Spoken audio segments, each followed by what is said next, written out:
Bonjour à toutes et tous, bienvenue dans votre mensuel avec l'actualité du net dédié au geeking. La presse annonce que le marché des Mac baisse suite au manque de renouvellement de leurs modèles. Mais peut-être aussi qu'enfin les utilisateurs Mac comprennent combien ils se font avoir à payer des ordinateurs innovants en blabla une fortune. Et c'est pas le nouveau MacBook Pro qui changera cela. Plusieurs youtubeurs ne se sont pas trompés avec en plus iFixit qui annonce qu'il est quasi impossible de le réparer. Un produit cher, dépassé, irréparable, en cas de pépin, et ne garde de pro que le nom. Pour ceux qui sont tristes que Steve Jobs nous ait quittés trop tôt, j'ai une bonne nouvelle. Tout comme Elvis et Michael, il n'est pas mort. J'en veux pour preuve, Steve est officiellement mort et Apple nous sort des ordinateurs et du matériel pas très inspiré à des prix défiant l'entendement. Mais tout d'un coup, Microsoft devient l'innovateur de génie. Entre le casque de réalité augmentée, le HoloLens, les tablettes Surface, le casque de réalité virtuelle pas trop cher, ou en tout cas moins cher, Microsoft nous réinvente notre espace de bureau avec le Surface Studio, et il n'a pas besoin d'utiliser le terme pro. Mais c'est bien dans ses capacités qu'il se montre pro, et là du coup, le prix se justifie. Un peu. En tout cas plus que Apple.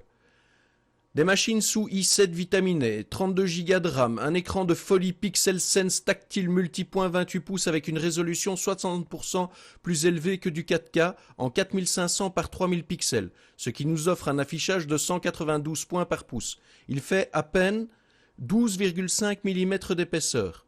Tout cela épaulé par une GTX 980M. On pourra aller jusqu'à 2 Tera de stockage hybride. Mais attention à la facture, on se retrouve vite à plus de 4000 €. Il faut bien évidemment comprendre que la machine s'adresse avant tout aux professionnels, ou gamers très fortunés alors, et que Microsoft quelque part veut montrer la voie pour que d'autres constructeurs proposent des produits similaires plus accessibles. À l'instar de Microsoft, je vous présente ce qui pourrait bien être nos PC du futur. En tout cas, ce sont les mots de la société Shadow.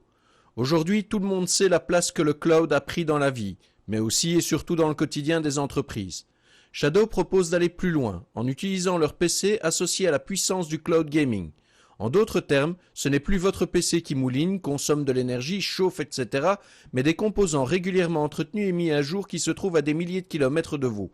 Avec le premier abonnement à 29,95 €, vous pourrez accéder aux performances d'un Intel Xeon 6 cœurs, 12 Go de RAM, 256 Go SSD et une GeForce GTX 1070. Hormis les nombreux atouts que je vous ai déjà énoncés, cela plaira également aux joueurs itinérants. Ils n'auront besoin que d'accéder à une très bonne connexion Internet pour pouvoir utiliser leur ordinateur. Inconvénient, pas de connexion, pas de PC. Avec des performances proches ou équivalentes à la 970, la 1050 et la GTX 1050 Ti feront des heureux, surtout du côté du portefeuille. En proposant les excellentes performances d'une 970 à moitié prix, vous pourrez vous procurer la 1050 aux alentours de 125 € et la 1050 Ti déjà à partir de 155 €. Au vu de la différence de prix, je ne peux que vous conseiller cette dernière. Sortie importante ce 10 novembre chez Sony. Avec sa nouvelle PlayStation 4 Pro, cette machine légèrement en surpoids affiche 3,3 kg sur la balance. Plus épais, plus large, on retrouve là les besoins pour son boost de puissance, lui permettant de proposer du 4K HDR. Ceci n'est en aucun cas une nouvelle console, mais juste une mise à niveau. D'après Sony, on ne devrait pas rencontrer de jeux compatibles uniquement avec la PS4 Pro, ce qui laisserait la PlayStation 4 de base sur le côté. Annonce remarquée du côté de Nintendo. Excite la NX, bienvenue à la Switch. Nintendo continue de se placer dans des consoles innovantes dans leur utilisation. Si les informations se confirment, Nintendo ne semble pas avoir appris des leçons de la Wii U. La Switch sera comme à l'habitude de ses ancêtres équipée de technologies dépassées, telles que la tablette Switch vous permettant de continuer votre jeu en extérieur, mais seulement équipée d'un écran 720p, 4 Go de RAM et 32 Go de stockage. Est-ce que Nintendo ne vivrait pas réellement au pays de Mario Land? Enfin, je garde espoir, la sortie n'étant prévue pas avant mars 2017, encore un truc bizarre quand je vous le dis, ils vivent pas dans le même monde. Fan de J.K. Rowling, aux anges avec la sortie des Animaux Fantastiques prévue pour le 16 novembre au cinéma. Norbert Dragono rentre à peine d'un périple à travers le monde où il a répertorié un bestiaire extraordinaire de créatures fantastiques. Il pense à faire une courte halte à New York, mais une série d'événements et de rencontres inattendues risque de prolonger son séjour. C'est désormais le monde de la magie qui est menacé.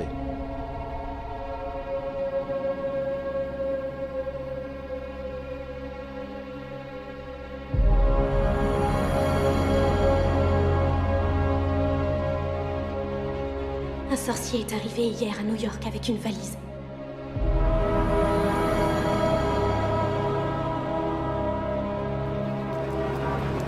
Une valise remplie de créatures magiques.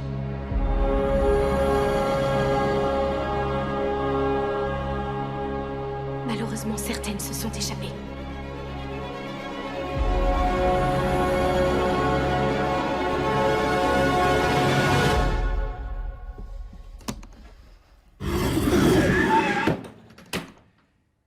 Elle a été ouverte.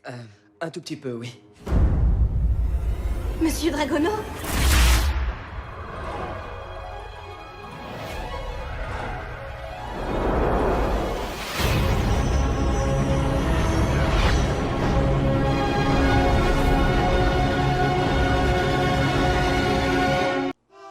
Je vous remercie à tous de nous suivre toujours plus nombreux. Je vous invite à consulter régulièrement ma page Facebook et Twitter, afin de vous garder informé de l'essentiel des news du net durant le mois. Cette édition se termine déjà, je vous laisse en compagnie d'une musique composée par l'intelligence artificielle de Google. Quant à moi, je vous retrouve le mois prochain pour une nouvelle édition de l'actualité du net destinée uniquement au geeking.